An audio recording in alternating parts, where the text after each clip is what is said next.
So I've been getting a lot of questions on how to operate a radionics machine. So I just thought I would do a short video and quick tutorial. So the first thing you want to do is clear the machine. So right now you can see the dials are already set for the still set to the last operation that I did. So the first thing you want to do is zero out all the dials. And after you zero out all the dials, you turn the machine on for about 10 seconds. And after that, the machine is clear and it's ready for use. Now, I have a couple of makeshift witness samples here.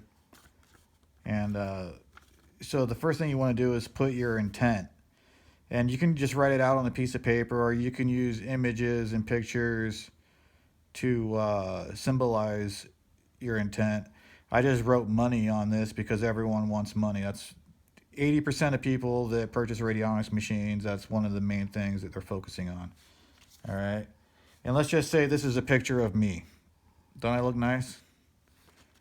So you want to put both witness samples on the input plate. And before you dial your rate, you just want to sit for just a moment and focus on it. Maybe even speak it out loud. And the first thing you're going to want to do is to get a stick. And getting a stick is basically a form of dowsing. So anyone that's ever used a pendulum should have no problem getting a stick. And if you've never used a pendulum, then I would recommend getting one if you have issues getting a stick. Most people will use their index finger. Some people use their middle finger. I prefer using the side of my thumb. It just feels more natural for me. So focus on your intent, focus on the money coming in, and just start dialing the dial potentiometer until you get a stick. And what it feels like, it'll grip. It'll kind of skip across the surface, almost like when you rub your finger across a balloon.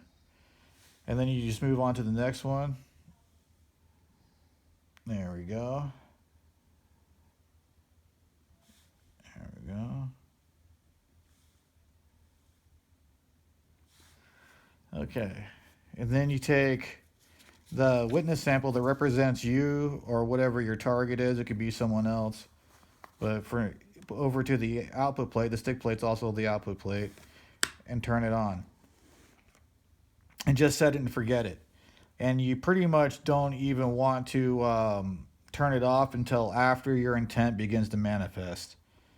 When it comes to something like money trickling in, if it's just going to be like an ongoing effect, every once in a while you're going to want to maybe reset the dials, redial it. Now, for a couple of tips on getting a stick, I already mentioned the pendulum, and that's number one.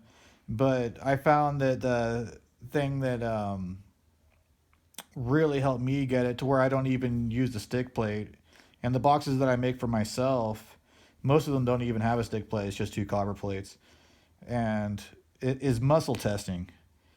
And muscle testing is a form of dowsing. I learned about it from the emotion code, and I recommend learning about the emotion code just to learn how to muscle test. And how I mostly muscle test is I'll hook my two fingers together like this, and if I get a yes, they'll stick. They'll be strong.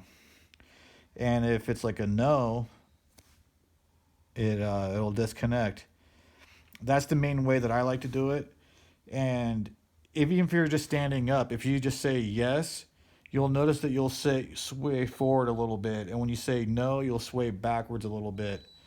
And I'll leave a link to Bradley Nelson. He's the guy that came up with the emotion code, so you guys can look into that if you want to. And because once you get used to getting a stick, you don't even really need to use a stick plate. You know, like I don't really need one. I can just feel